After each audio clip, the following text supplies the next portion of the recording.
사장님, 저 며칠째 굶어서 그러는데요. 남는 국밥 한 그릇만 주실 수 있을까요? 20살 소녀가 국밥집 안에 서 있었습니다. 며칠째 씻지도 먹지도 못한 얼굴, 헝클어진 머리카락 사이로 눈물이 흘러내렸죠. 믿었던 친구에게 전 재산을 빼앗기고 오갈 데 없는 신세가 된 겁니다. 사장님은 그런 소녀를 물끄러미 바라보다가 입을 열었습니다. 과연 이들에겐 어떤 사연이 숨겨져 있는 걸까요? 이야기 시작 전 구독과 좋아요 한번 꼭 눌러주세요. 박연아, 20살이 되던 해 고아원을 나와야 했습니다. 부모님은 연아가 어릴 때 교통사고로 돌아가셨고 친척집을 전전하다 결국 고아원까지 오게 된 거였죠. 고아원에서 연아에게 유일한 친구가 있었습니다. 같은 나이, 같은 처지의 민혜경이었죠. 둘은 금세 친해졌고 서로에게 유일한 가족 같은 존재가 됐습니다. 연아야, 우리 고아원 나가면 같이 살자. 그래, 혜경아.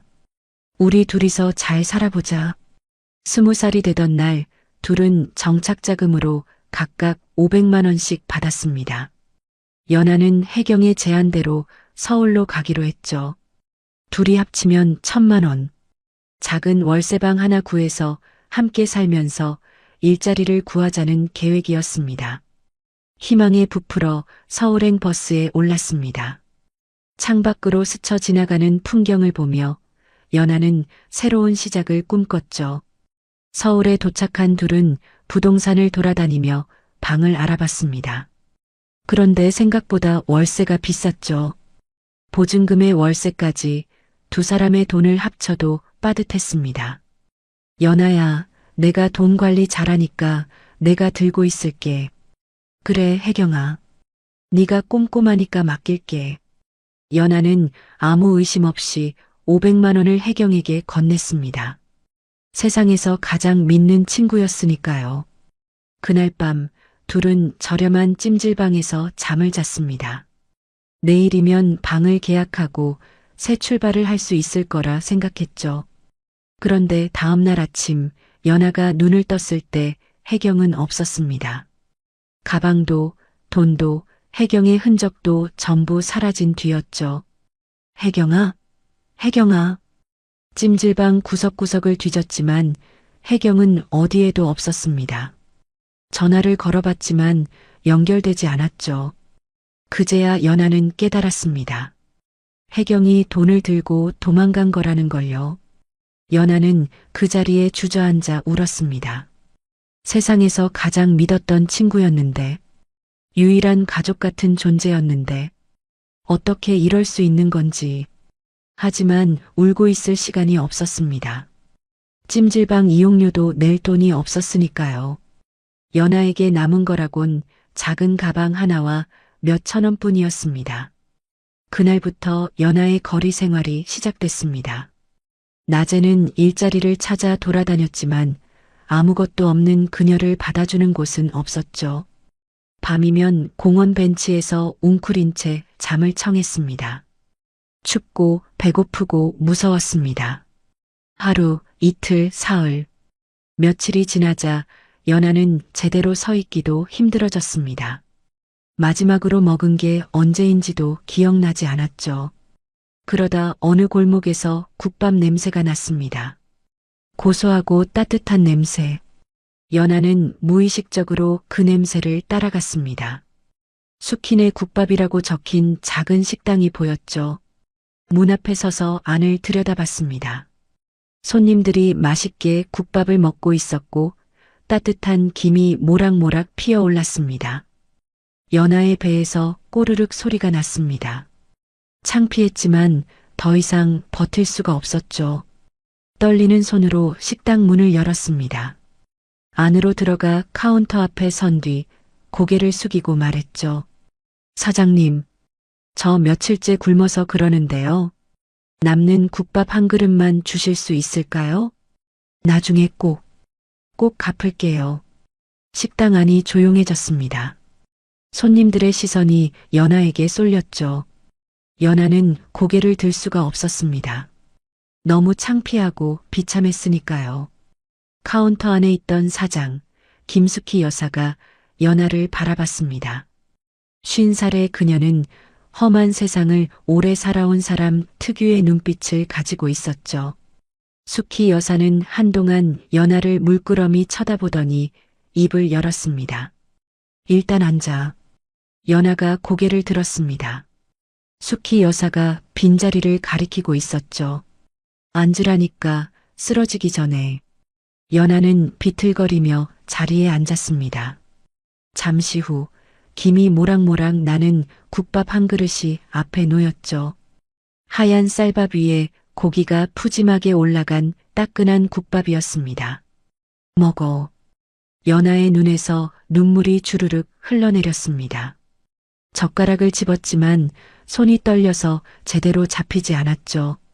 첫 숟갈을 입에 넣는 순간 따뜻한 국물이 온몸으로 퍼졌습니다. 연하는 그대로 엉엉 울면서 국밥을 먹었습니다. 며칠 만에 먹는 따뜻한 밥이었으니까요. 숙희 여사는 아무 말 없이 그런 연하를 지켜봤습니다. 연하가 국밥을 다 비운 뒤에야 물었죠. 사정이 뭐야? 연하는 울먹이며 자신의 이야기를 털어놓았습니다. 고아원에서 나온 것, 친구에게 돈을 맡겼다가 배신당한 것, 며칠째 거리에서 헤맨 것까지 다 듣고 난 숙희 여사가 말했습니다. 그래서 이제 어쩔 건데? 연하는 대답하지 못했습니다. 앞으로 어떻게 해야 할지 아무 생각이 없었으니까요. 그때 주방에서 남자가 나왔습니다. 숙희 여사의 남편 이동기 사장이었죠. 55살의 그는 과묵하지만 눈빛이 따뜻한 사람이었습니다. 연하를 한번 훑어보더니 아내에게 물었죠. 뭔 일이야?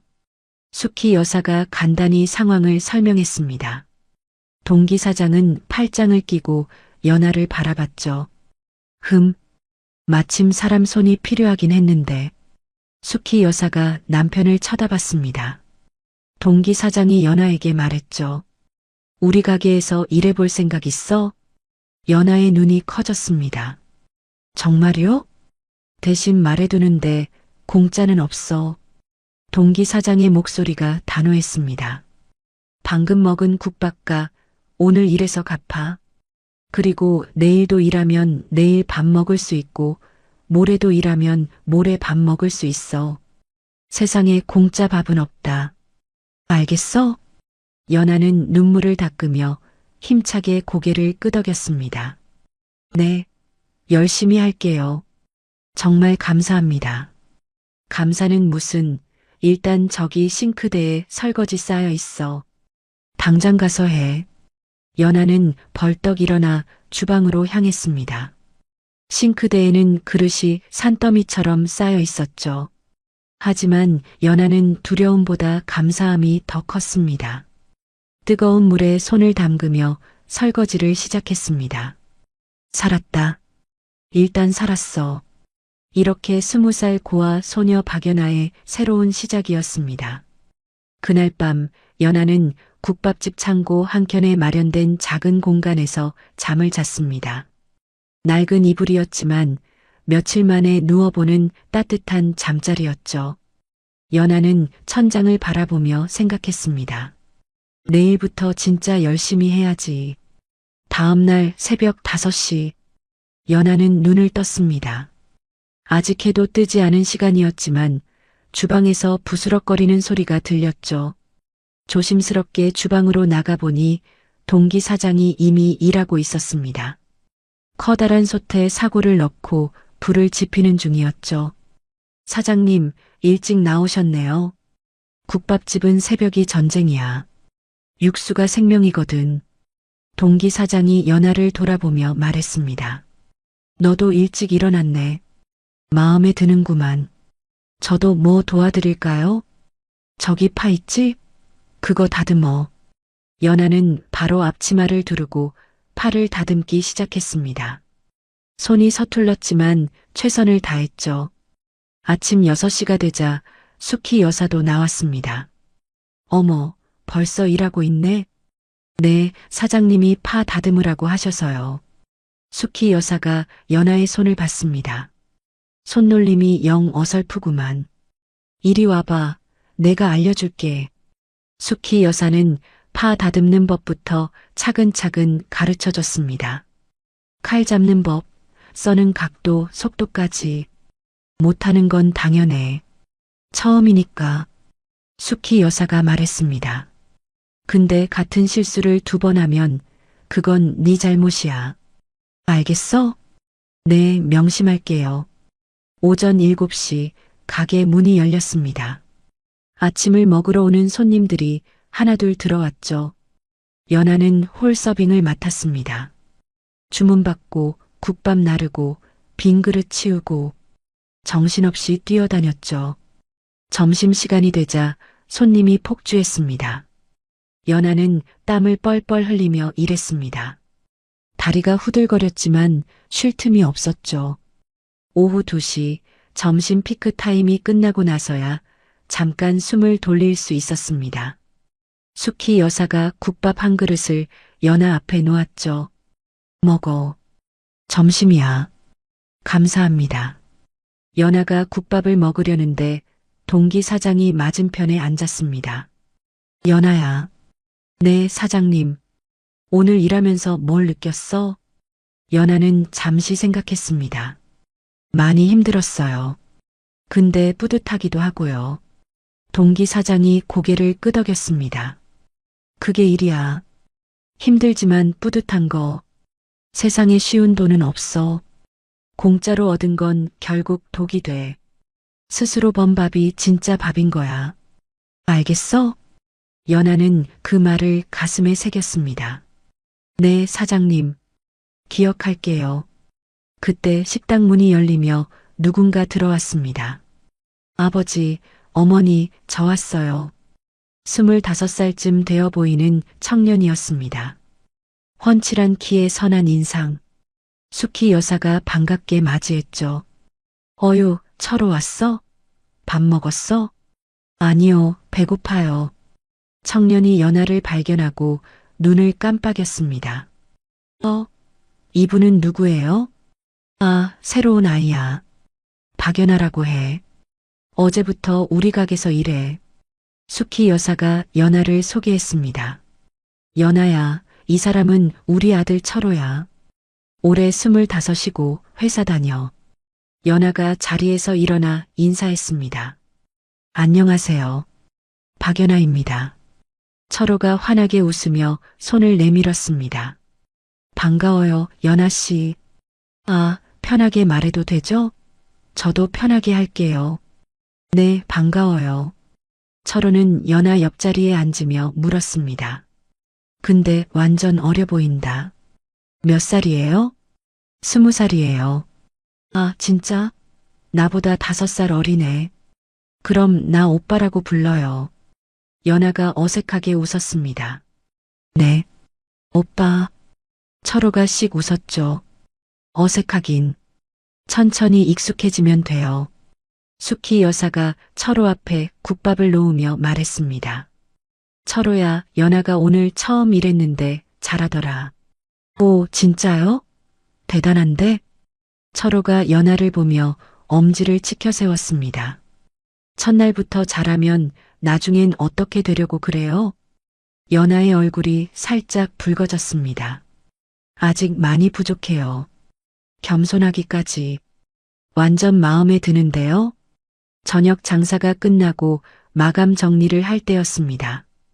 연하가 무거운 쓰레기 봉투를 들고 나가려는데 철호가 다가왔죠.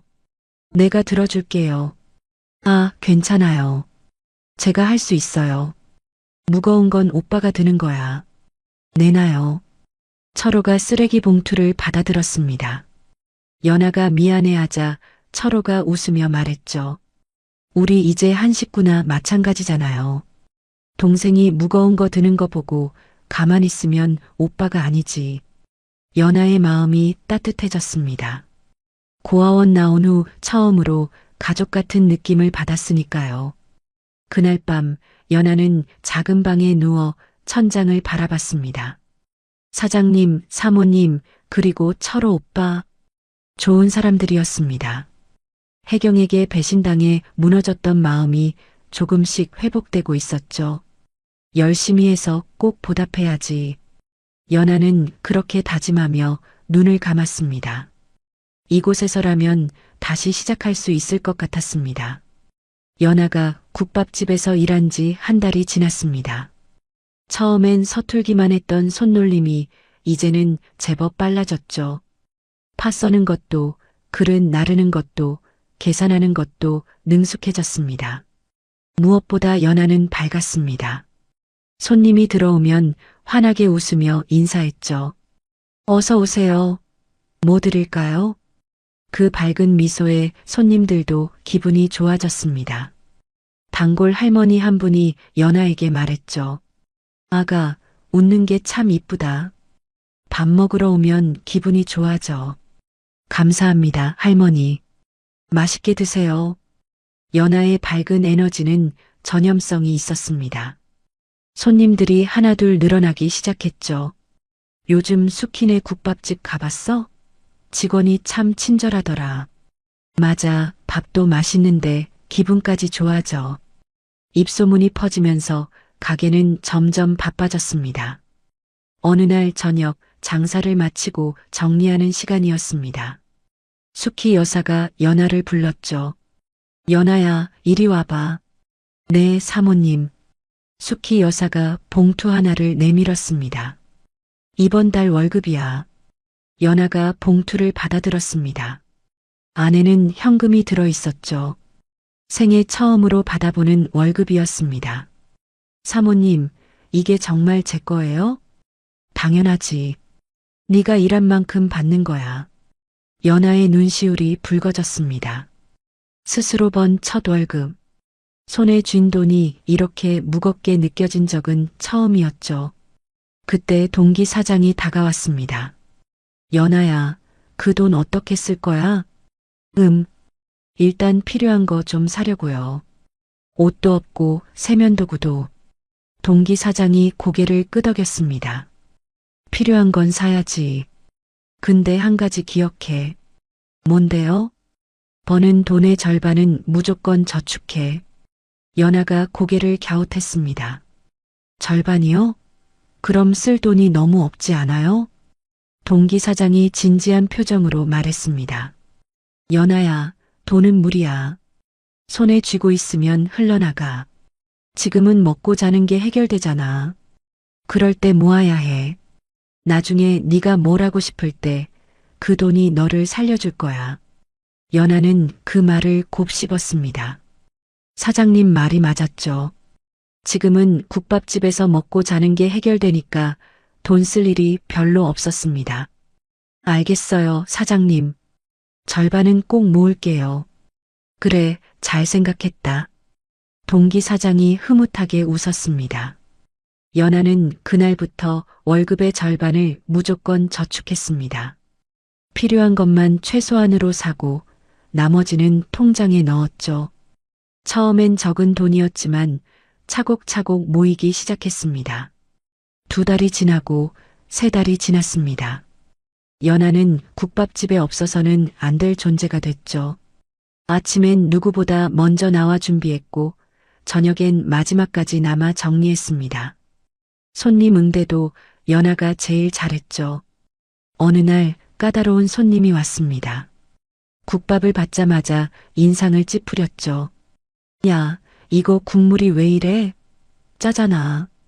수키 여사가 가려는데 연아가 먼저 다가갔습니다. 손님, 정말 죄송합니다. 제가 바로 새 거 가져다 드릴게요. 입맛에 맞게 간 조절해서 다시 내올 테니까 잠깐만요. 연아가 재빨리 국밥을 가져가 간을 맞춰 다시 내왔습니다. 손님이 한 숟갈 떠먹더니 고개를 끄덕였죠. 이 정도면 됐네. 맛있게 드세요, 손님. 연아가 밝게 웃자 손님도 표정이 풀렸습니다. 그 모습을 지켜보던 수키 여사가 나중에 연아에게 말했죠. 야, 너 아까 잘했다. 별거 아니에요, 사모님. 아니야, 화난 손님 상대하는 게 제일 어려워. 수키 여사가 연아의 어깨를 토닥였습니다. 넌 손님 마음을 읽을 줄 알아. 그게 장사의 핵심이야. 연하는 뿌듯했습니다. 칭찬받으니 더 열심히 하고 싶어졌죠. 또 한 달이 지났습니다. 이제 단골 손님들이 연하 이름을 기억하기 시작했죠. 연하야, 오늘도 수고한다. 연하 씨, 덕분에 맛있게 먹고 가요. 저 아가씨 참 싹싹해. 보기 좋아. 손님들의 칭찬에 연하는 더 신이 났습니다. 일이 힘들어도 웃음이 나왔죠. 어느 일요일 저녁이었습니다. 철호가 가게에 들렀죠. 연하, 요즘 많이 바쁘지? 힘들지 않아? 괜찮아요, 오빠. 오히려 재밌어요. 철호가 피식 웃었습니다. 재밌다고? 진짜 대단하다. 이렇게 좋은 분들이랑 일하는데 힘들 게 뭐가 있어요. 연하가 환하게 웃자 철호도 따라 웃었죠. 그래, 그 긍정적인 거 잃지 마. 보기 좋으니까.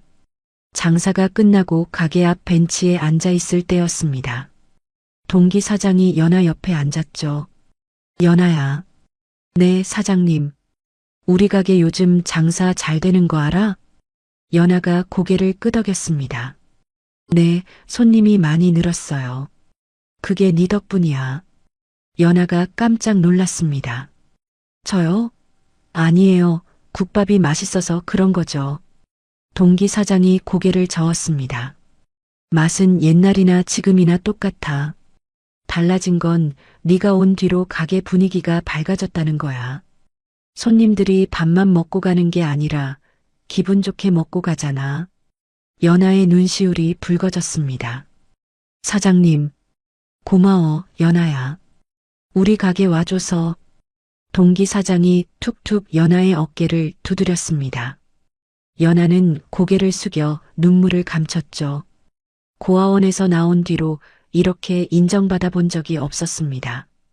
혜경에게 배신당하고 모든 게 끝난 줄 알았는데 이 따뜻한 사람들 덕분에 다시 일어설 수 있었죠. 더 열심히 해야지. 이 은혜를 꼭 갚아야지. 연하는 그렇게 다짐하며 밤하늘의 별을 올려다봤습니다. 연하가 국밥집에서 일한 지 6달이 지났습니다. 어느덧 계절이 바뀌어 선선한 가을이 됐죠.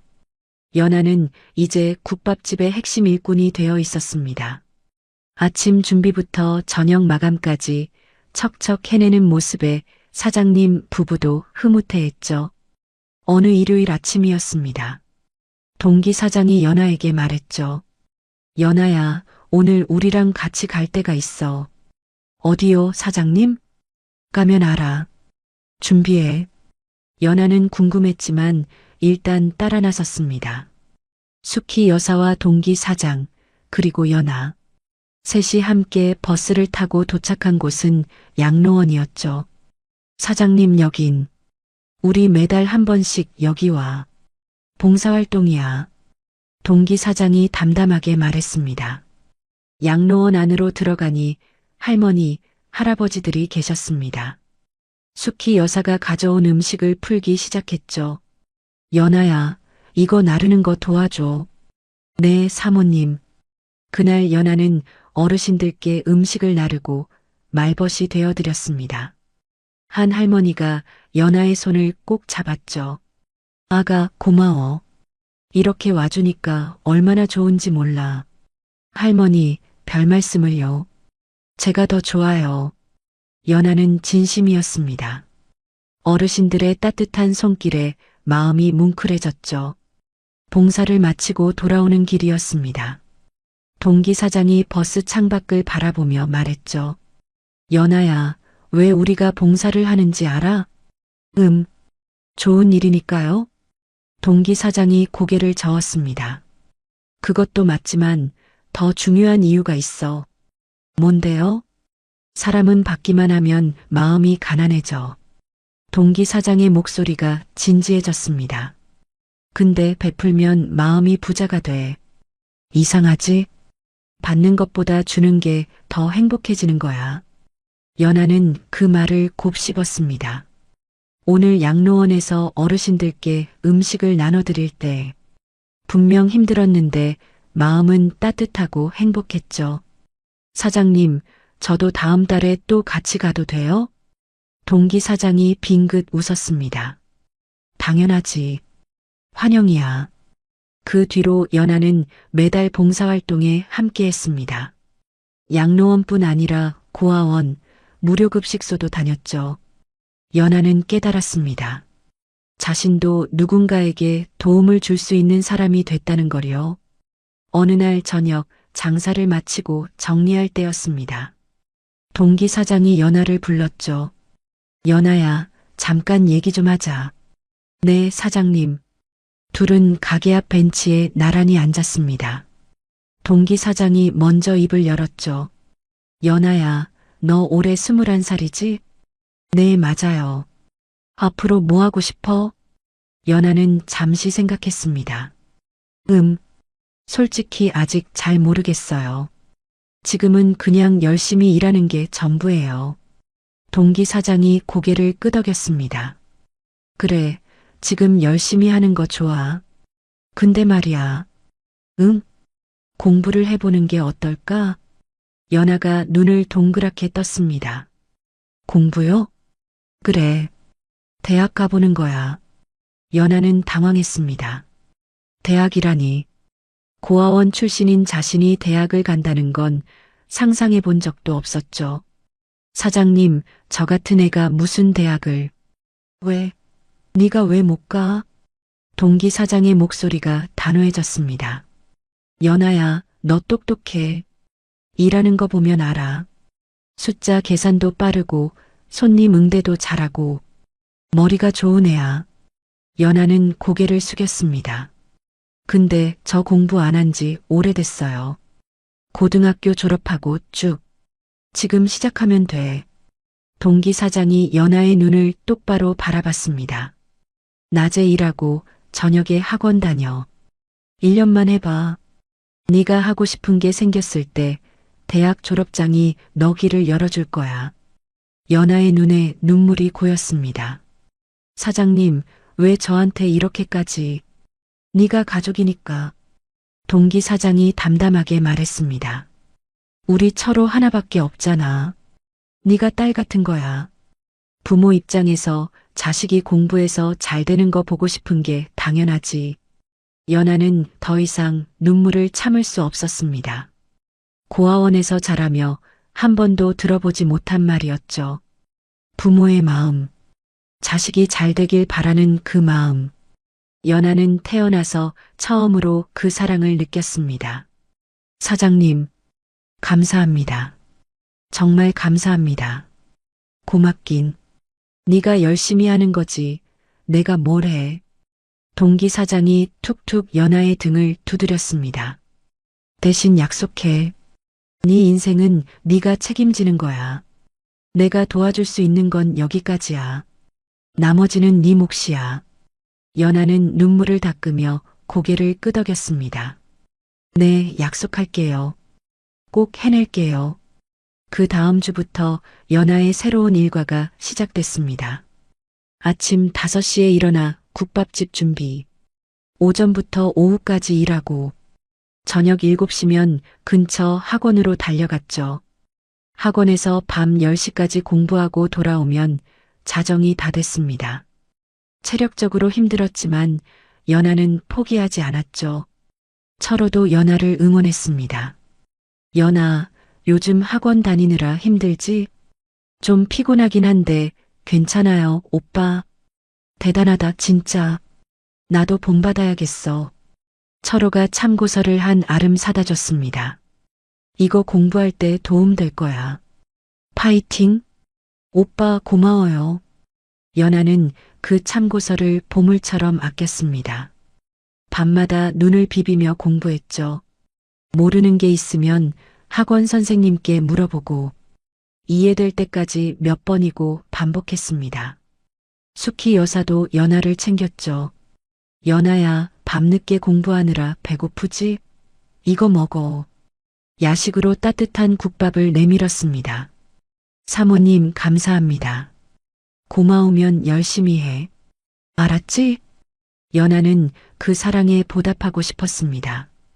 꼭 대학에 가서 이 은혜를 갚겠다고 다짐했죠. 힘들 때마다 사장님의 말을 떠올렸습니다. 네 인생은 네가 책임지는 거야. 그 말이 연아를 버티게 해줬습니다. 그렇게 1년이 흘렀습니다. 연아는 21살이 됐죠. 낮에는 국밥집에서 일하고 밤에는 학원에서 공부하는 생활. 쉽지 않았지만 단 하루도 빠지지 않았습니다. 눈이 오나 비가 오나 연아는 학원으로 향했죠. 모르는 문제가 있으면 이해될 때까지 붙잡았습니다. 새벽까지 책상 앞에 앉아 있는 날도 많았죠. 피곤해서 쓰러질 것 같은 날도 있었습니다. 그럴 때마다 사장님의 말을 떠올렸죠. 네 인생은 네가 책임지는 거야. 그 말이 연아를 다시 일으켜 세웠습니다. 드디어 수능 시험 날이 됐습니다. 연아는 떨리는 마음으로 시험장에 들어갔죠. 숙희 여사가 아침에 따뜻한 된장국을 끓여줬습니다. 연아야, 긴장하지 말고 너 실력대로만 해. 네, 사모님. 잘 보고 올게요. 동기 사장도 응원했죠. 1년 동안 열심히 했잖아. 믿어, 너 자신을. 철호도 시험장 앞까지 따라왔습니다. 연아, 파이팅.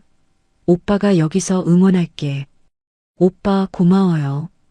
연아는 깊게 숨을 쉬고 시험장으로 들어갔습니다. 시험은 생각보다 어려웠습니다. 하지만 연아는 포기하지 않았죠.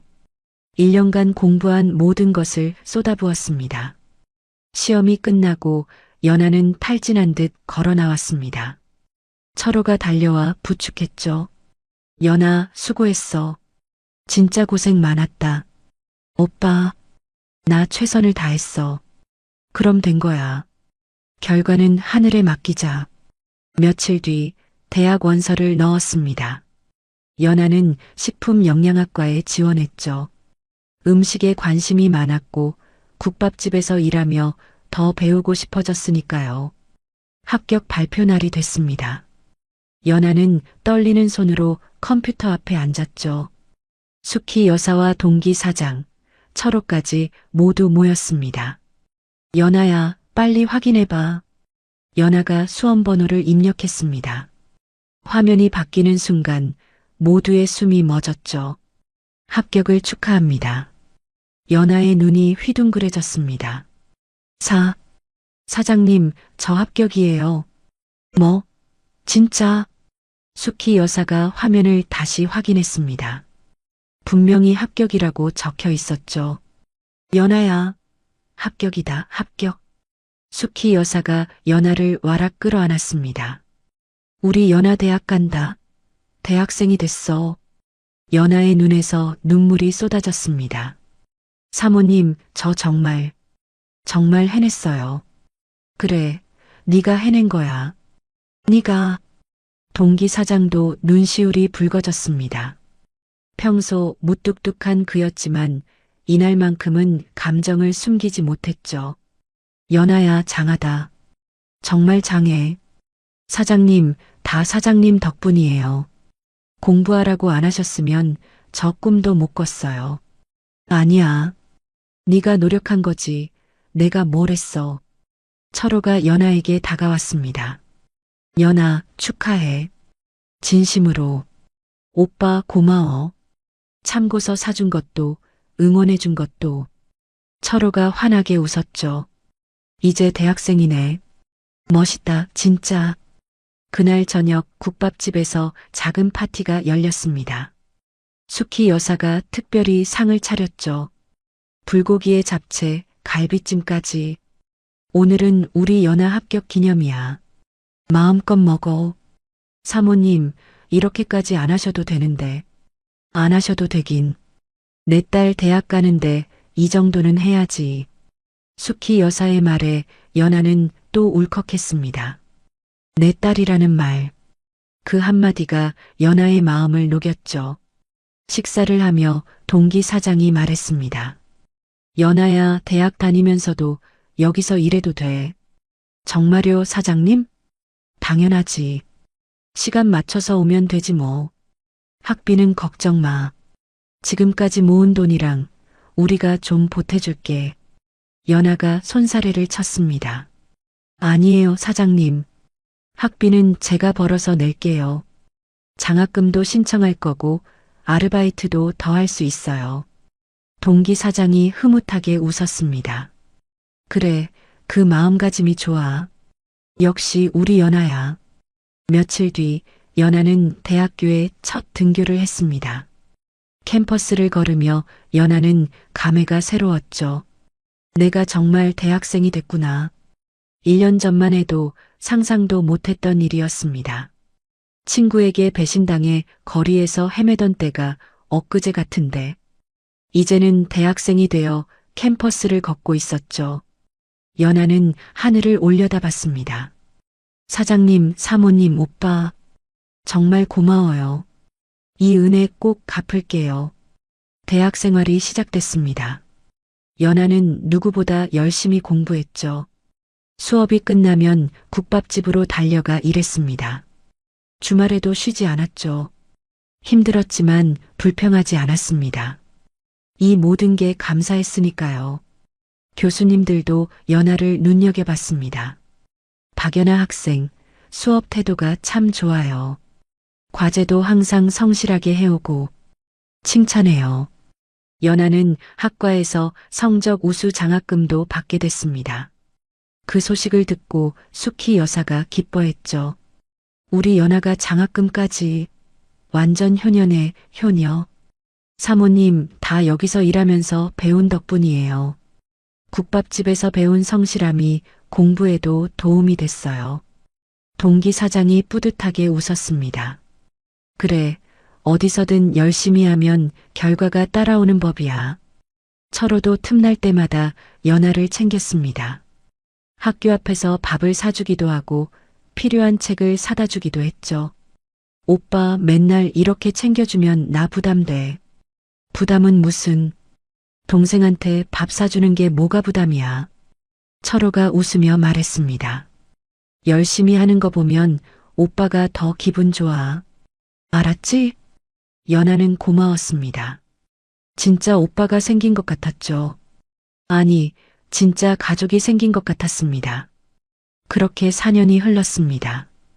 연아는 25살이 됐죠. 대학 생활 내내 연아는 한결같았습니다. 낮에는 수업을 듣고 저녁에는 국밥집에서 일했죠. 주말에도 쉬지 않았습니다. 힘들었지만 단 한 번도 불평하지 않았죠. 성적도 꾸준히 상위권을 유지했습니다. 장학금도 매 학기 받았죠. 교수님들 사이에서도 연아는 모범생으로 통했습니다. 박연아 학생, 졸업 후 진로는 생각해 봤어요? 네, 교수님. 식품회사에 취업하고 싶어요. 좋아요. 연아 학생이라면 어디든 잘할 거예요. 졸업을 앞두고 연아는 여러 회사에 원서를 넣었습니다. 그리고 드디어 합격 소식이 왔죠. 중견식품회사의 연구개발팀이었습니다. 연아는 기뻐서 펄쩍 뛰었죠. 사장님, 사모님, 저 취업됐어요. 뭐? 진짜? 숙희 여사가 연아를 와락 끌어안았습니다. 우리 연아 취업까지. 아이고, 장하다, 장해. 동기 사장도 환하게 웃었죠. 그래, 잘됐다. 정말 잘됐어. 철호도 축하해줬습니다. 연아, 축하해. 이제 진짜 사회인이 되는 거네. 오빠 고마워. 다 여기 계신 분들 덕분이야. 기쁜 소식이었지만 한편으론 마음이 복잡했습니다. 취업을 하면 국밥집을 떠나야 했으니까요. 회사가 서울 반대편에 있어서 출퇴근이 어려웠죠. 연아는 회사 근처에 방을 구해야 했습니다. 5년 동안 함께한 이곳을 떠나야 한다는 게 실감이 나지 않았죠.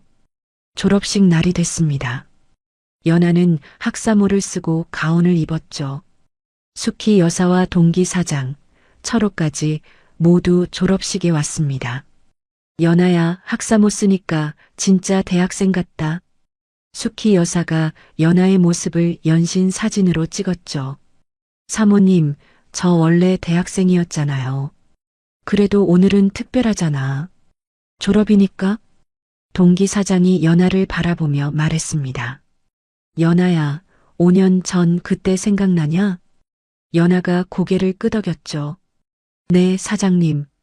국밥집 문 앞에서 떨고 있던 거요. 그때 네가 국밥 한 그릇만 주세요라고 했을 때 나도 몰랐어. 동기 사장의 목소리가 떨렸습니다. 이 아이가 이렇게 대단한 사람이 될 줄은. 연아의 눈에 눈물이 고였습니다. 사장님, 저 대단한 거 아니에요. 다 사장님이 기회를 주셔서. 아니야. 기회는 누구한테나 와. 근데 그걸 잡는 건 네 몫이야. 네가 잡은 거야, 연아야. 연아는 더 이상 눈물을 참을 수 없었습니다. 졸업식장에서 엉엉 울어버렸죠. 철호가 손수건을 건네며 말했습니다. 야, 졸업식인데 왜 울어? 웃어야지. 오빠, 나 너무 행복해서 우는 거야. 알아. 그래도 코 풀어. 사진 찍어야 하잖아. 연아가 웃으며 코를 풀었습니다. 네 사람은 함께 사진을 찍었죠. 연아에겐 세상에서 가장 소중한 가족 사진이었습니다. 며칠 뒤 드디어 국밥집을 떠나는 날이 됐습니다. 연아는 짐을 챙기며 5년간의 시간을 떠올렸죠. 처음 이창고 한켠에서 잠을 잤던 날, 새벽부터 일어나 팔을 다듬던 날, 사장님께 저축하는 법을 배우던 날, 봉사활동을 함께 다니던 날, 대학에 합격했다고 다 같이 기뻐하던 날, 모든 순간이 눈앞에 스쳐 지나갔습니다. 연아는 마지막으로 가게 안을 둘러봤습니다. 익숙한 냄비들, 국자들, 그리고 손때 묻은 카운터. 여기서 보낸 5년이 연아의 인생을 바꿔놓았죠. 수키 여사가 연아에게 보따리를 하나 건넸습니다. 이거 반찬이야. 혼자 살면 밥 해먹기 귀찮잖아. 사모님, 이렇게 많이. 많긴 뭐가 많아. 더 싸주고 싶은데 네가 들고 가기 힘들까봐. 수키 여사의 눈에도 눈물이 글썽였습니다. 연아야, 밥 꼭 챙겨 먹어. 아프면 안 돼, 알았지? 네, 사모님. 꼭 챙겨 먹을게요. 동기 사장이 봉투 하나를 내밀었습니다. 이건 뭐예요, 사장님? 첫 월급 나올 때까지 버텨야 할 거 아니야. 용돈이다. 연아가 손사래를 쳤습니다. 아니에요, 사장님. 저 모아둔 돈 있어요. 이건 못 받아요. 받아. 동기 사장의 목소리가 단호했습니다. 이건 월급이 아니야. 아버지가 딸한테 주는 용돈이야. 연아의 눈에서 눈물이 뚝 떨어졌습니다. 사장님, 5년 동안 고생 많았다. 네 덕분에 우리 가게도 잘 됐고.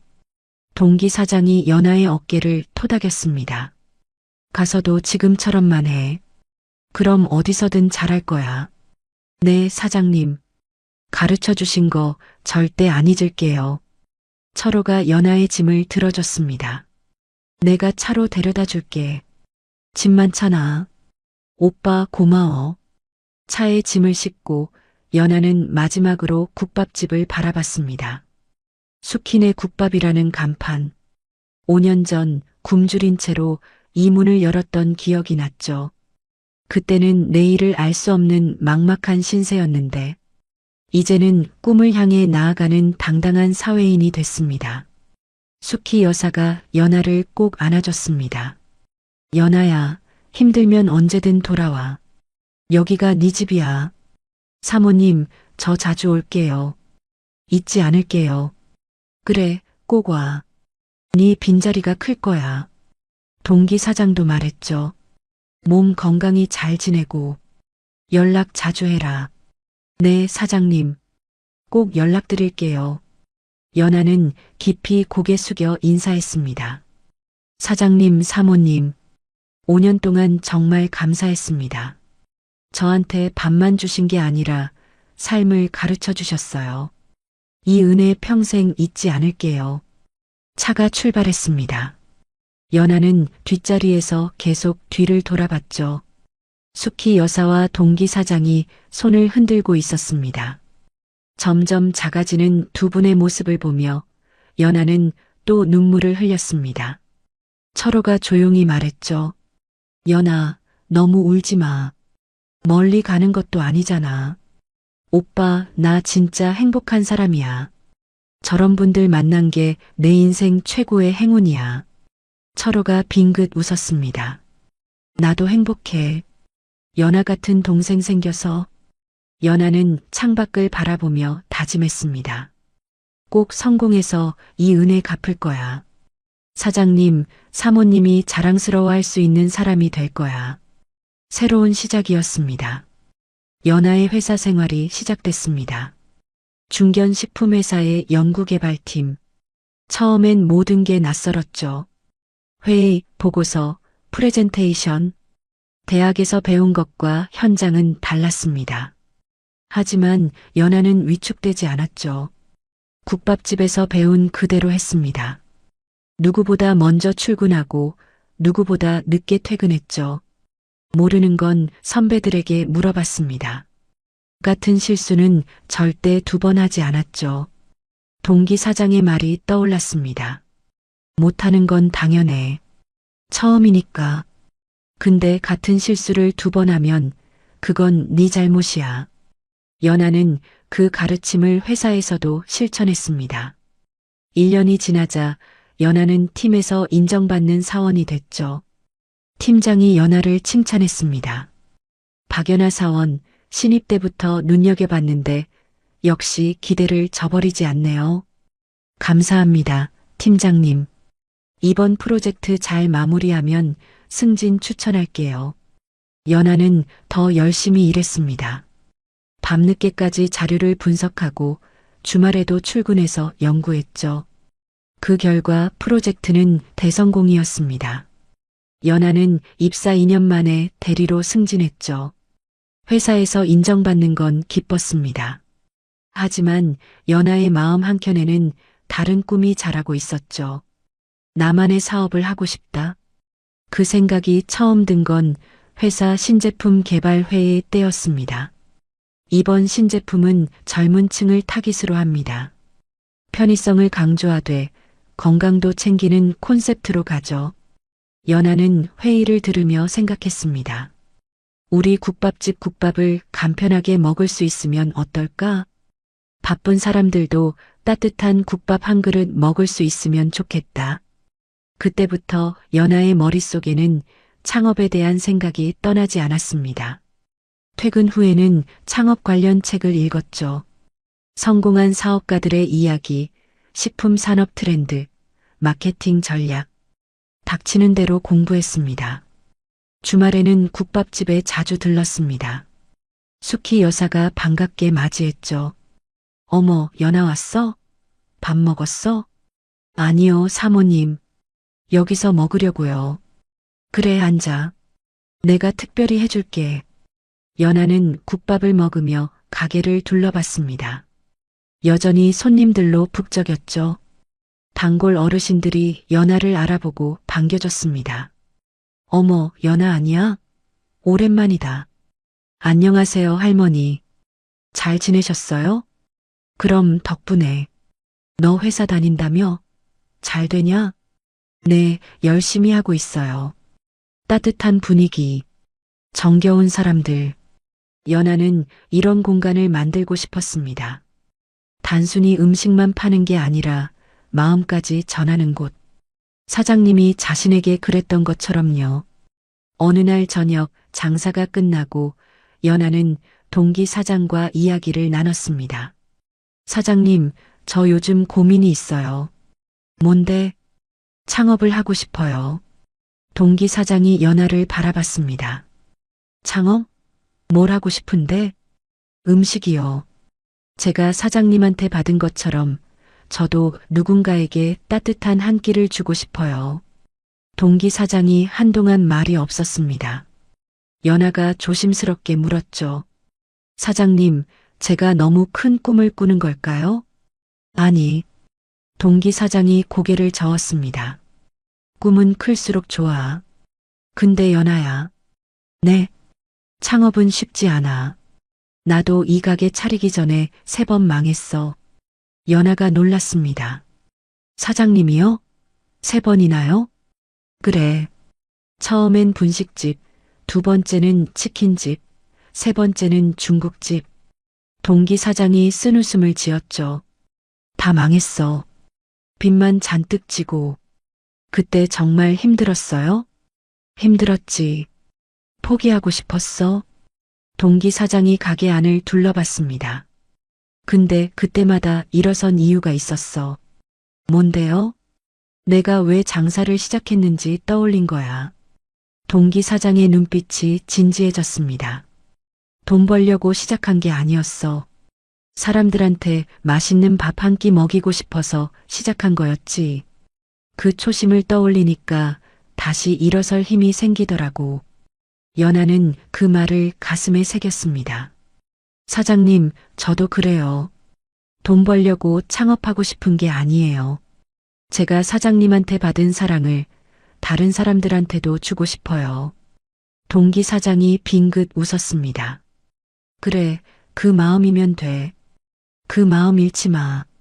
네, 사장님. 근데 서두르지는 마. 회사에서 더 배울 거 배우고 돈도 더 모으고 준비가 됐을 때 시작해도 늦지 않아. 연아는 고개를 끄덕였습니다. 알겠어요. 차근차근 준비할게요. 그날 밤 연아는 집으로 돌아와 노트를 폈습니다. 나의 창업 계획이라고 적었죠. 그 아래에 사장님께 배운 것들을 적어 내려갔습니다. 공짜는 독이다. 스스로 번 돈이 진짜 돈이다. 받기만 하면 마음이 가난해지고 베풀면 마음이 부자가 된다. 손님한테 받은 만큼 돌려줘라. 그게 장사의 기본이다. 초심을 잃지 마라. 연아는 그 가르침들을 읽으며 다짐했습니다. 3년만 더 준비하자. 회사에서 배울 건 다 배우고 돈도 더 모으자. 그리고 나만의 사업을 시작하는 거야. 연아의 가슴이 뜨거워졌습니다. 꿈이 점점 선명해지고 있었죠. 3년이 더 흘렀습니다. 연아는 28살이 됐죠. 회사에서 과장으로 승진했고 업계에서도 인정받는 실력자가 됐습니다. 그동안 모은 돈도 꽤 됐죠. 이제 슬슬 창업을 준비할 때가 됐습니다. 연아는 퇴근 후와 주말을 이용해 시장 조사를 다녔습니다. 어떤 아이템으로 시작할지, 어디에 가게를 낼지, 발품을 팔며 이곳저곳을 돌아다녔죠. 어느 토요일 오후였습니다. 연아는 시장 조사를 하다가 배가 고파졌습니다. 근처에 작은 식당이 보였죠. 김치찌개 5,000원이라는 메뉴판이 붙어 있었습니다. 연아는 별 생각 없이 식당 문을 열었습니다. 어서 오세요. 종업원의 목소리가 들렸죠. 연아는 빈자리에 앉으며 메뉴판을 봤습니다. 김치찌개 하나 주세요. 네, 잠시만요. 익숙한 목소리였습니다. 연아가 고개를 들어 종업원을 바라봤죠. 그 순간 연아의 눈이 크게 떠졌습니다. 저 사람, 설마 초라한 행색의 여자, 푸석푸석한 머리카락에 수척한 얼굴. 하지만 그 얼굴은 분명히 혜경이. 연아의 입에서 저절로 이름이 튀어나왔습니다. 종업원이 움찔했죠. 고개를 들어 연아를 바라봤습니다. 두 사람의 눈이 마주쳤죠. 연아? 민혜경이었습니다. 8년 전 연아의 전 재산을 들고 도망갔던 그 친구. 혜경의 얼굴이 새하얗게 질렸습니다. 너 왜 여기? 혜경이 말을 더듬었죠. 연아는 아무 말도 할 수 없었습니다. 8년 동안 한 번도 잊은 적 없는 얼굴이었죠. 분명 원망했습니다. 밤마다 배신감에 울었던 적도 있었죠. 하지만 지금 눈앞의 혜경은 너무나 초라하고 지쳐 보였습니다. 식당 사장이 주방에서 소리쳤습니다. 혜경아, 뭐해? 빨리 주문 받아. 아, 네. 죄송합니다. 혜경이 황급히 주방으로 갔습니다. 연아는 멍하니 앉아 있었죠. 머릿속이 복잡했습니다. 저 사람이 정말 혜경이라고? 8년 전의 혜경은 당차고 자신감 넘치는 아이였습니다. 늘 연아를 이끌었고 함께 서울로 가자고 했던 것도 혜경이었죠. 그런데 지금은 볼품없이 작은 식당에서 종업원으로 일하고 있었습니다. 잠시 후 혜경이 김치찌개를 가져왔습니다. 손이 떨리고 있었죠. 여기 김치찌개요. 혜경이 고개를 숙인 채 말했습니다. 연아를 똑바로 쳐다보지 못했죠. 혜경아. 연아가 조용히 불렀습니다. 혜경의 어깨가 움찔했죠. 나중에 얘기 좀 할 수 있을까?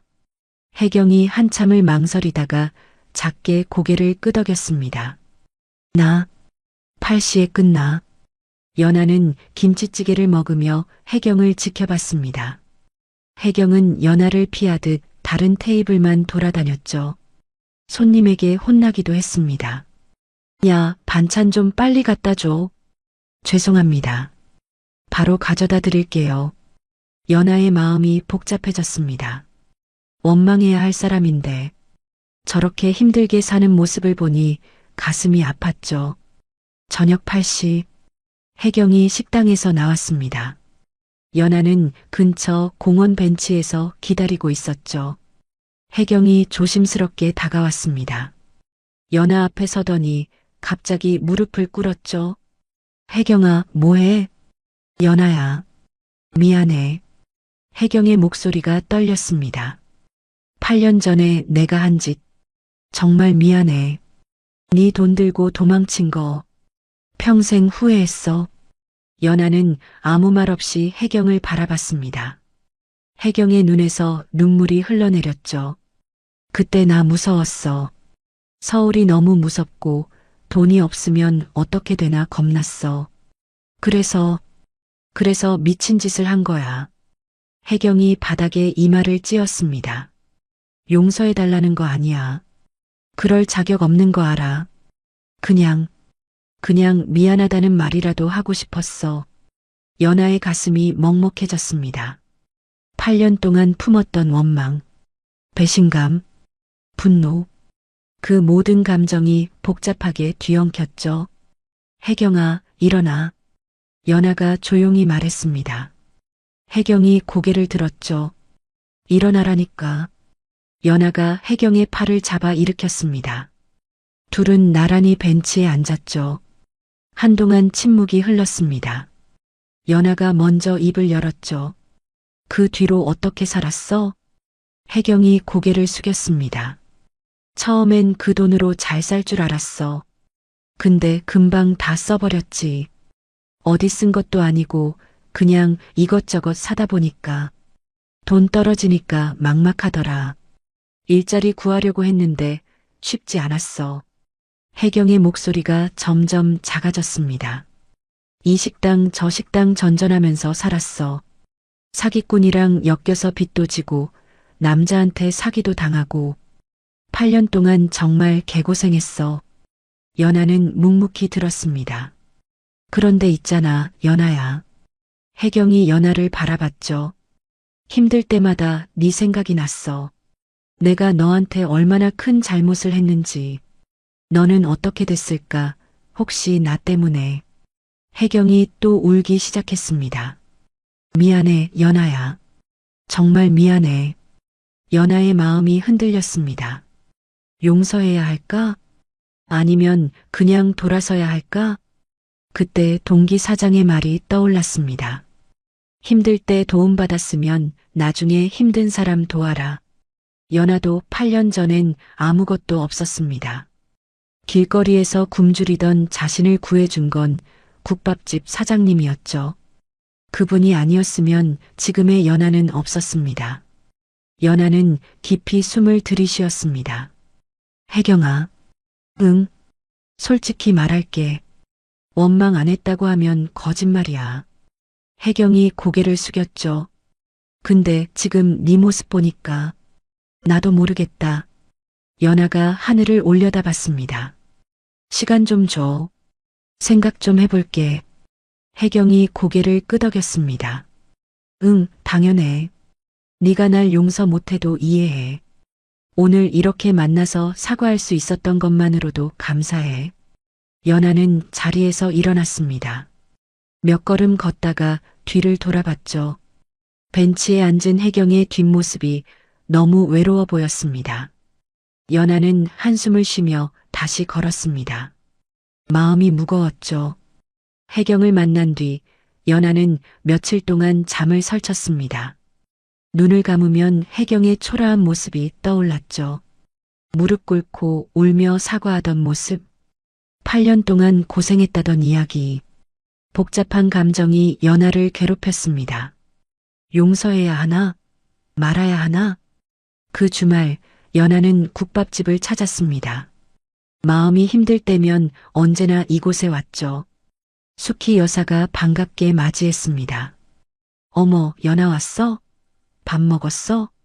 아니요, 사모님. 여기서 먹으려고요. 그래, 앉아. 내가 특별히 해줄게. 연하는 국밥을 받아들고 멍하니 앉아 있었습니다. 숙희 여사가 맞은편에 앉으며 물었죠. 연하야, 무슨 일 있어? 표정이 안 좋네. 사모님, 저 고민이 있어요. 연하는 혜경을 만난 이야기를 꺼냈습니다. 8년 전 자신을 배신했던 친구, 초라한 모습으로 제외한 것, 무릎 꿇고 사과한 것까지 다 듣고 난 숙희 여사가 말했습니다. 그래서 용서해 줄지 말지 고민이구나. 네, 사모님. 솔직히 모르겠어요. 머리로는 용서하고 싶은데 마음이 안 따라가요. 그때 주방에서 동기 사장이 나왔습니다. 대화를 들은 듯 했죠. 연하 옆에 앉으며 말했습니다. 연하야, 내가 물어볼 게 있어. 네, 사장님. 8년 전에 네가 우리 가게 문 열고 들어왔을 때 기억나? 연하가 고개를 끄덕였습니다. 네, 그때 저 진짜 아무것도 없었어요. 그때 내가 왜 널 받아줬는지 알아? 연하가 고개를 갸웃했죠. 왜요? 네가 불쌍해서가 아니야. 동기 사장의 눈빛이 진지해졌습니다. 나도 젊었을 때 길거리에서 헤맨 적 있어. 사업 망하고 빚쟁이한테 쫓기고 갈 데가 없었지. 연하는 처음 듣는 이야기였습니다. 그때 나를 도와준 사람이 있었어. 이름도 모르는 식당 주인이었지. 공짜로 밥 주고 일자리까지 줬어. 덕분에 다시 일어설 수 있었고, 동기 사장이 연하를 바라봤습니다. 그 사람이 나한테 그랬어. 나중에 네가 잘 되면 힘든 사람 만나면 도와줘라. 그게 갚는 거다. 연하의 가슴이 뜨거워졌습니다. 그래서 네가 왔을 때 그 말이 떠올랐어. 이제 내가 받은 거 돌려줄 때가 됐구나 싶었지. 동기 사장이 연하의 어깨를 토닥였습니다.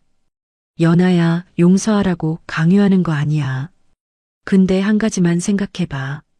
네가 그 친구 입장이었으면 어땠을까? 연하는 아무 말도 하지 못했습니다. 만약 자신이 혜경이었다면 두렵고 막막해서 잘못된 선택을 했을 수도 있었겠죠. 사람은 누구나 실수하니까요. 집으로 돌아온 연하는 밤새 생각했습니다. 혜경과 함께했던 고아원 시절이 떠올랐죠. 부모 없이 자라며 서로 의지했던 날들, 함께 울고 웃었던 기억들, 그리고 서울로 가자고 손 내밀던 혜경의 얼굴. 그때 혜경도 무서웠을 거야. 나처럼 아무것도 없는 애가 서울에서 어떻게 살아야 할지. 무서워서 미친 짓을 한 거겠지. 연하는 결심했습니다. 다음 날 연하는 혜경이 일하는 식당을 다시 찾았습니다. 혜경이 연하를 보고 깜짝 놀랐죠. 연하? 혜경아, 일 끝나면 잠깐 보자. 저녁 8시. 둘은 다시 공원 벤치에 앉았습니다. 혜경이 먼저 입을 열었죠. 연하야, 생각해봤어? 응. 연하가 혜경을 똑바로 바라봤습니다. 솔직히 말할게. 아직도 그때 일 생각하면 화나. 혜경이 고개를 숙였죠. 근데 있잖아, 혜경아. 연아의 목소리가 부드러워졌습니다. 나도 그때 네 입장이었으면 어땠을까 생각해봤어. 무섭고 막막하고 어쩌면 나도 그랬을지 몰라. 혜경이 고개를 들었습니다. 눈에 눈물이 그렁그렁 맺혀 있었죠. 연아야. 용서할게, 혜경아. 연아가 조용히 말했습니다. 진짜? 응. 근데 조건이 있어. 뭔데?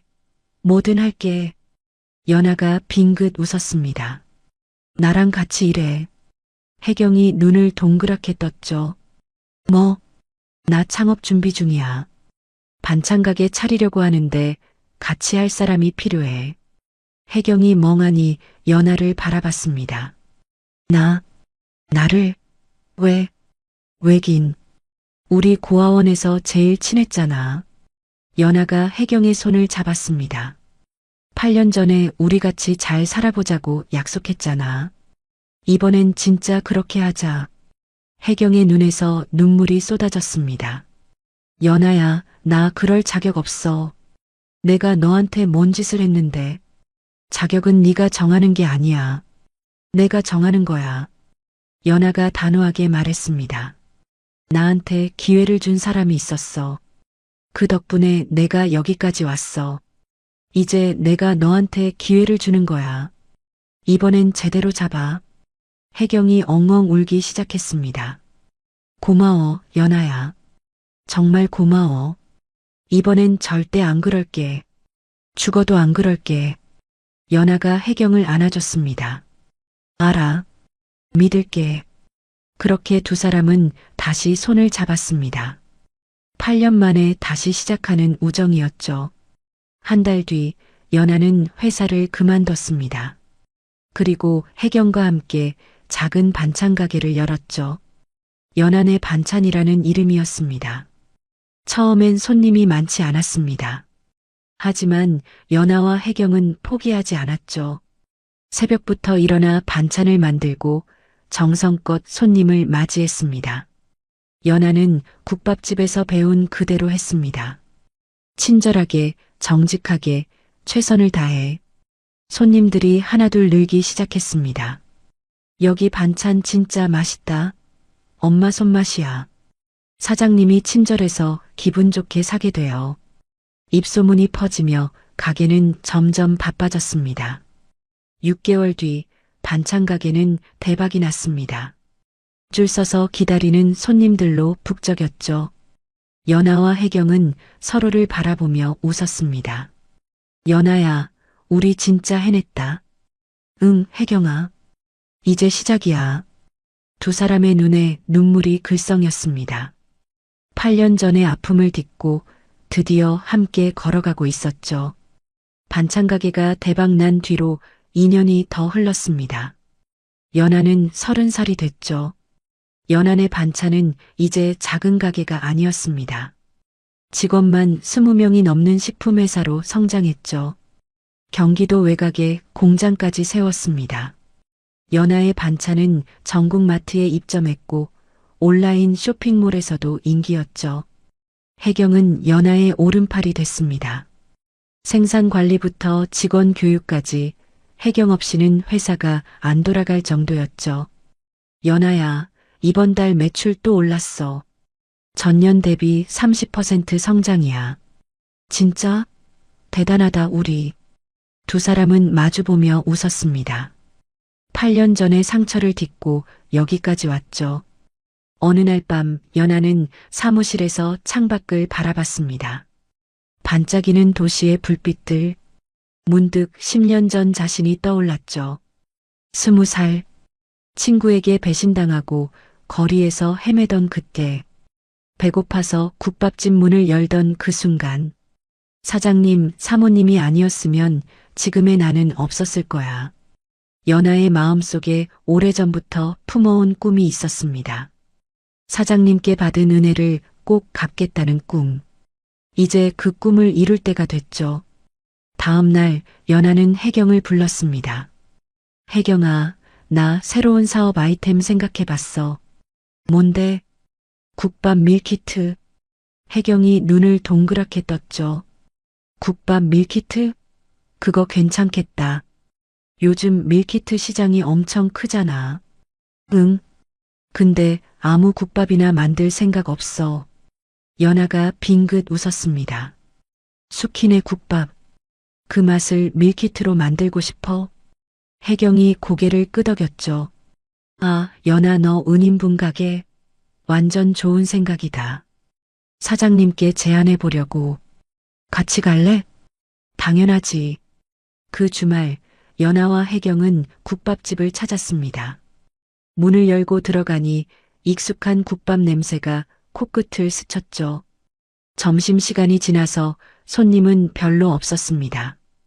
카운터에서 수키 여사가 연아를 발견했죠. 어머, 연아 왔어? 사모님, 안녕하세요. 수키 여사가 후다닥 달려와 연아를 안았습니다. 아이고, 우리 연아. 얼굴 좀 봐, 예뻐졌네. 사모님도 건강해 보여서 다행이에요. 주방에서 동기 사장도 나왔습니다. 65의 나이에도 여전히 정정한 모습이었죠. 연아 왔어? 어서 앉아. 사장님, 잘 지내셨어요? 그럼 덕분에. 근데 옆에 있는 분은? 연아가 혜경을 소개했습니다. 제 친구이자 동업자예요. 민혜경이라고 해요. 혜경이 꾸벅 인사했죠. 안녕하세요. 연아한테 많이 들었어요. 수키 여사가 환하게 웃었습니다. 그래, 반가워요. 어서 앉아요, 둘 다. 국밥 2그릇이 나왔습니다. 연아는 한 숟갈 떠먹으며 눈을 감았죠. 따뜻하고 깊고 정성이 담긴 맛. 사장님, 사모님, 오늘 드릴 말씀이 있어서 왔어요. 연아가 진지하게 말했습니다. 동기 사장과 수키 여사가 연아를 바라봤죠. 뭔데? 무슨 일 있어? 좋은 일이에요. 연아가 가방에서 서류를 꺼냈습니다. 사장님, 저 지금 식품회사 운영하고 있어요. 응, 알지. 반찬 가게 크게 성공했다며? 뉴스에서도 봤어. 네. 그래서 새로운 사업을 준비하고 있는데요. 연아가 서류를 테이블 위에 펼쳤습니다. 수키네 국밥을 밀키트로 만들고 싶어요. 동기 사장의 눈이 커졌죠. 뭐? 우리 국밥을? 네. 이 맛을 전국에 알리고 싶어요. 연아의 눈빛이 빛났습니다. 제가 생산하고 유통하고 마케팅까지 다 책임질게요. 사장님은 레시피만 알려주시면 돼요. 수익은 당연히 나누고요. 아니, 사장님께 더 드릴게요. 동기 사장이 말문이 막혔습니다. 수키 여사도 놀라서 아무 말을 못했죠. 사장님, 사모님. 연아의 목소리가 떨렸습니다. 10년 전에 저 이 가게 문 열고 들어왔을 때 아무것도 없었어요. 돈도 없고 갈 곳도 없고 희망도 없었죠. 연아의 눈에 눈물이 고였습니다. 그때 사장님이 저한테 밥 한 그릇 주시고 일자리 주시고 공부하라고 하셨잖아요. 그 덕분에 제가 여기까지 왔어요. 연아의 목소리가 점점 떨렸습니다. 사장님이 가르쳐 주신 것들 하나도 안 잊었어요. 공짜는 독이다. 스스로 번 돈이 진짜 돈이다. 받기만 하면 마음이 가난해지고 베풀면 마음이 부자가 된다. 힘들 때 도움받았으면 나중에 힘든 사람 도와라. 연아의 눈에서 눈물이 흘러내렸습니다. 그 가르침 덕분에 제가 사람이 됐어요. 이제 제가 조금이라도 갚고 싶어요. 동기 사장의 눈시울이 붉어졌습니다. 굳건하던 그의 얼굴이 흔들렸죠. 연아야. 동기 사장이 입을 열었지만 말이 나오지 않았습니다. 목이 메어 소리가 나오지 않았죠. 수키 여사가 먼저 울음을 터뜨렸습니다. 아이고, 우리 연아. 수키 여사가 연아를 와락 끌어안았죠. 네가 이렇게까지 할 줄은. 이렇게까지. 사모님, 이건 당연한 거예요. 제가 받은 것에 비하면 아무것도 아니에요. 동기 사장이 눈물을 닦으며 말했습니다. 연아야. 네, 사장님. 내가 너한테 해준 거라곤. 동기 사장의 목소리가 떨렸습니다. 밥 한 그릇이랑 일자리뿐이야. 그게 뭐라고. 네가 이렇게까지. 동기 사장이 고개를 떨궜습니다. 어깨가 들썩이며 울음을 참고 있었죠. 연아도 눈물을 흘리며 말했습니다. 사장님, 그게 밥 한 그릇이 아니었어요. 제 인생이었어요. 사장님이 제 인생을 살려주신 거예요. 동기 사장이 고개를 들었습니다. 눈물로 범벅이 된 얼굴. 평생 강인하게만 보였던 그가 처음으로 보이는 모습이었죠. 연아야. 고맙다. 동기 사장이 떨리는 손으로 연아의 손을 잡았습니다. 네 덕분에 내가 더 받았어. 내가 너한테 준 건 작은 거였는데 네가 돌려준 건 이렇게 큰 거잖아. 내가 더 고마워. 연아가 고개를 세차게 저었습니다. 아니에요, 사장님.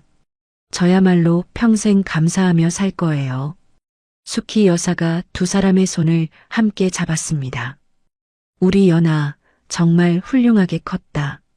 너 같은 딸 둬서 우리가 복받은 거야. 네 개의 손이 포개어졌습니다. 눈물과 함께 10년의 세월과 함께 혜경도 옆에서 눈물을 훔쳤습니다.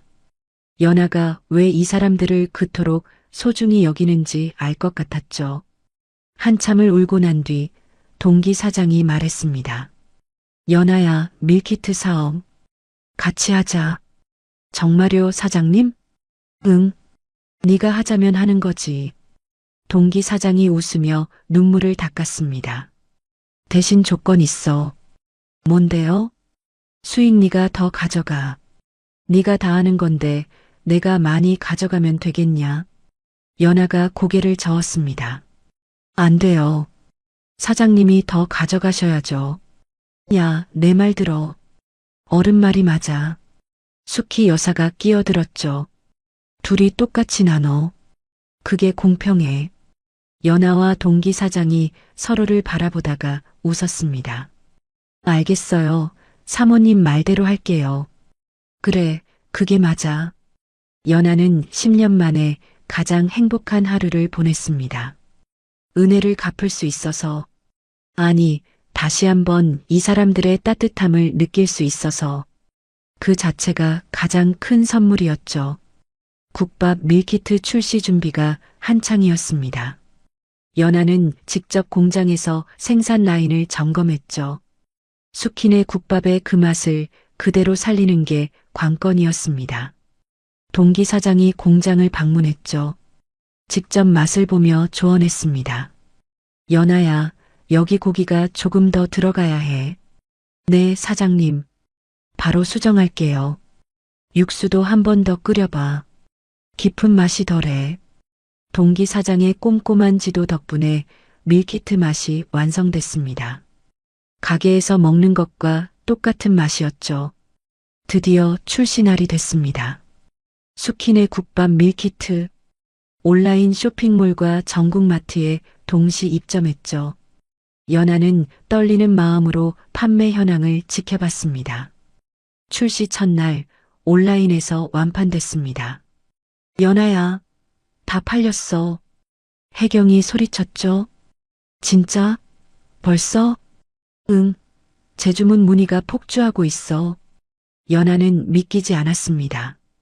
이렇게 빨리 반응이 올 줄은 몰랐죠. 마트에서도 연락이 왔습니다. 수키네 국밥 밀키트 추가 물량 보내주세요. 손님들이 찾아요. 일주일 만에 초도 물량이 전부 소진됐습니다. 한 달 뒤 밀키트는 식품업계 화제가 됐죠. 집에서 먹는 국밥 맛집, 수키네 국밥 밀키트 대박. 뉴스에도 나왔습니다. 인터넷에는 후기가 넘쳐났죠. 와, 진짜 국밥집 맛이야. 어떻게 이렇게 만들었지?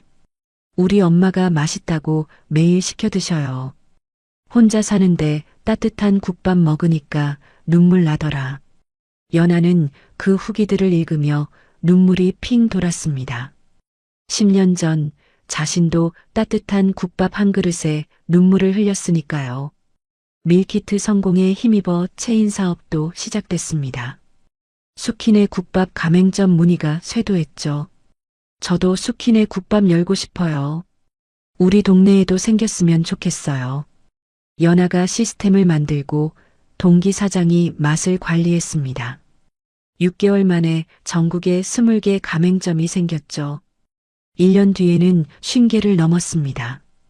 동기 사장과 수키 여사의 삶도 달라졌습니다. 작은 국밥집 사장에서 프랜차이즈 대표가 된 거죠. 하지만 두 분은 변하지 않았습니다. 여전히 본점에서 직접 국밥을 끓였죠. 사장님, 이제 좀 쉬세요. 직원들한테 맡기셔도 돼요. 연아가 말했지만 동기 사장은 고개를 저었습니다. 아니야. 손님한테 직접 끓여주는 맛이 있어. 그게 수키네 국밥이야. 연아는 그런 사장님이 존경스러웠습니다. 돈이 많아져도 초심을 잃지 않는 모습. 그게 진짜 부자라는 걸 배웠죠. 사업이 커지면서 봉사활동 규모도 커졌습니다. 연아는 회사 차원에서 봉사 프로그램을 만들었죠. 매달 양로원, 고아원, 무료급식소를 찾아갔습니다. 직원들과 함께 음식을 나눴죠. 어느 날은 고아원을 방문했습니다. 연아가 자랐던 그 고아원이었죠. 아이들에게 밥을 나눠주며 연아는 생각했습니다. 나도 저랬었지. 아무것도 없이 막막하게. 한 아이가 연아에게 다가왔습니다.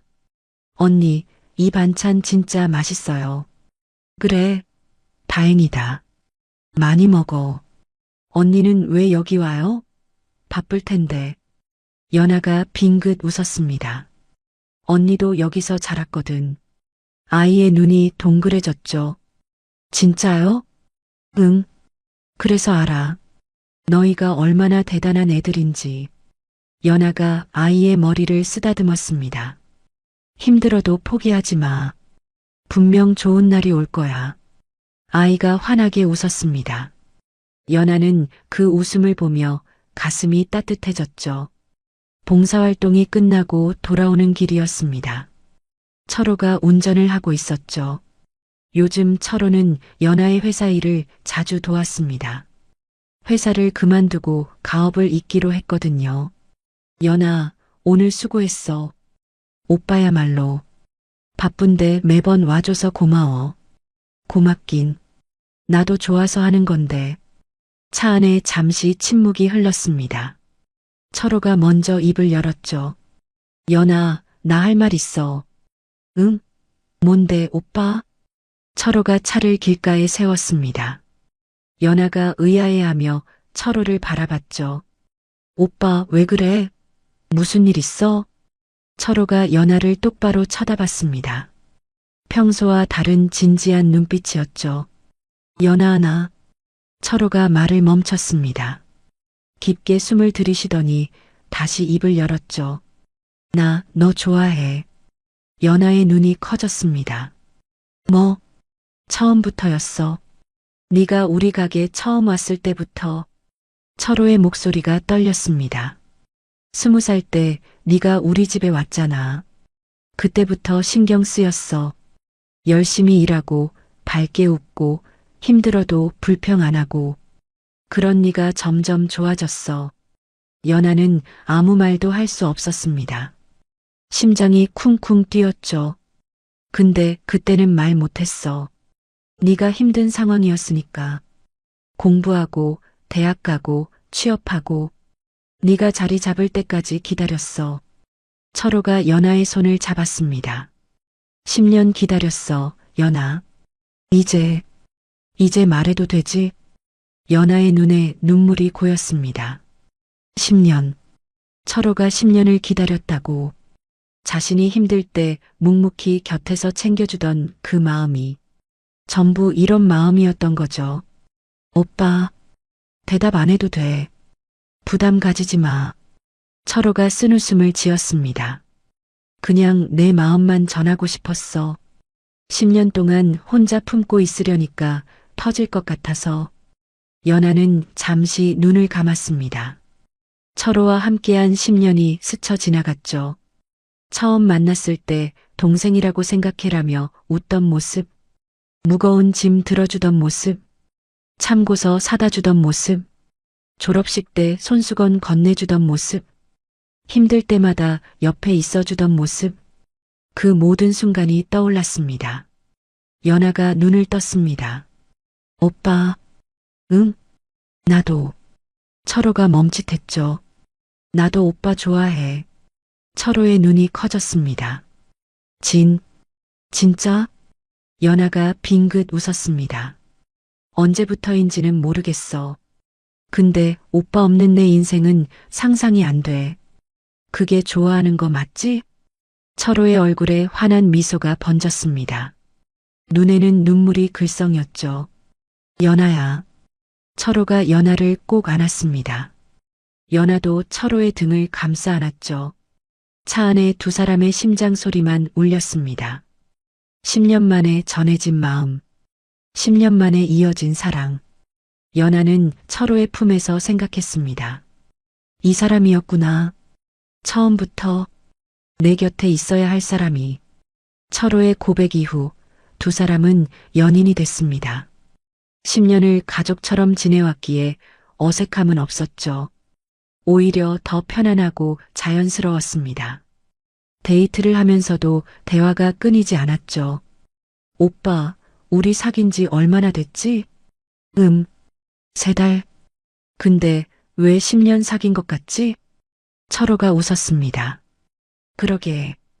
원래 알던 사이라 그런가 봐. 두 사람의 연애 소식에 수키 여사가 가장 기뻐했죠. 아이고, 드디어. 내가 얼마나 기다렸는지 알아? 사모님도 아셨어요? 당연하지. 우리 철호가 널 어떻게 쳐다보는지 내가 모를 줄 알아? 수키 여사가 연하의 손을 꼭 잡았습니다. 연하야, 우리 며느리 돼줘서 고마워. 사모님, 저야말로 감사하죠. 동기 사장도 흐뭇해했습니다. 철호 녀석, 10년 기다린 보람이 있네. 아버지, 창피하게 왜 그래요? 뭐가 창피해? 잘한 거지. 6개월 뒤 철호가 프로포즈를 했습니다. 국밥집 앞이었죠. 10년 전 연하가 처음 이 문을 열었던 바로 그 자리. 연하야. 철호가 무릎을 꿇었습니다. 손에는 작은 반지 상자가 들려 있었죠. 10년 전에 네가 이 문을 열고 들어왔을 때 난 몰랐어. 이 사람이 내 인생을 바꿀 거라는 걸. 연하의 눈에 눈물이 고였습니다. 네가 웃으면 나도 웃게 되고 네가 울면 나도 마음이 아팠어. 앞으로도 그렇게 살고 싶어. 네 옆에서. 철호가 반지 상자를 열었습니다. 박연아, 나랑 결혼해 줄래? 연하는 눈물을 흘리며 고개를 끄덕였습니다. 응, 오빠. 결혼하자. 철호가 연하의 손가락에 반지를 끼워줬습니다. 두 사람은 서로를 꼭 안았죠. 국밥집 안에서 수키 여사와 동기 사장이 지켜보고 있었습니다. 두 분 모두 눈물을 훔치고 있었죠.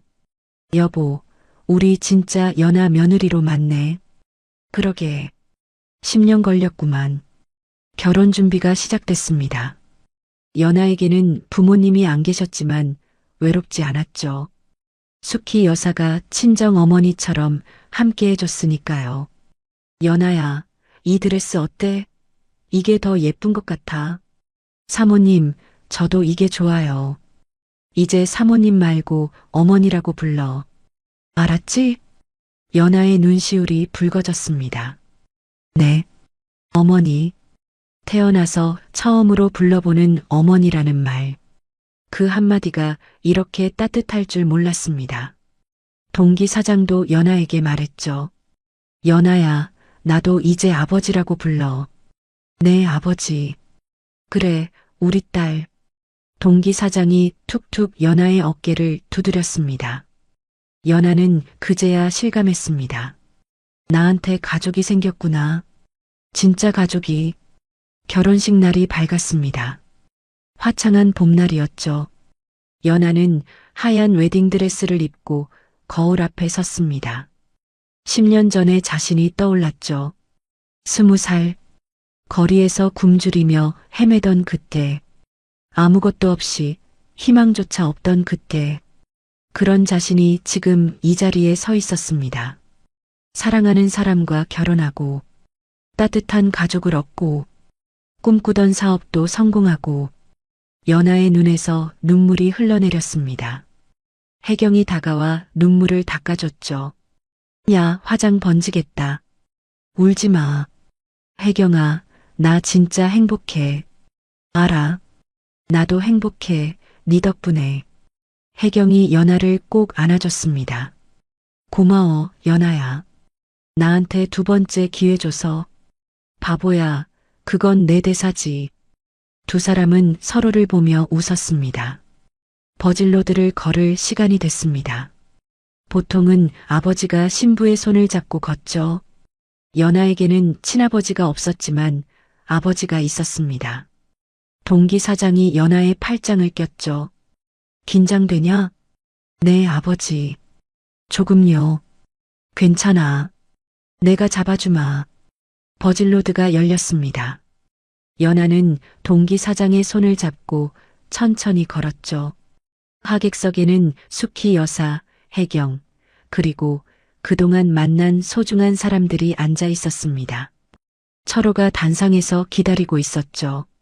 환한 미소를 짓고 있었습니다. 동기 사장이 철호 앞에 멈췄습니다. 연하의 손을 철호에게 건네며 말했죠. 우리 딸 잘 부탁한다. 네, 아버지. 평생 행복하게 해줄게요. 철호가 연하의 손을 잡았습니다. 두 사람은 나란히 단상에 섰죠. 주례가 물었습니다. 신랑 이철호 씨, 신부 박연아 씨를 아내로 맞이하여 평생 사랑하고 아끼겠습니까? 네, 그렇게 하겠습니다. 신부 박연아 씨, 신랑 이철호 씨를 남편으로 맞이하여 평생 사랑하고 존경하겠습니까? 연하가 철호를 바라봤습니다.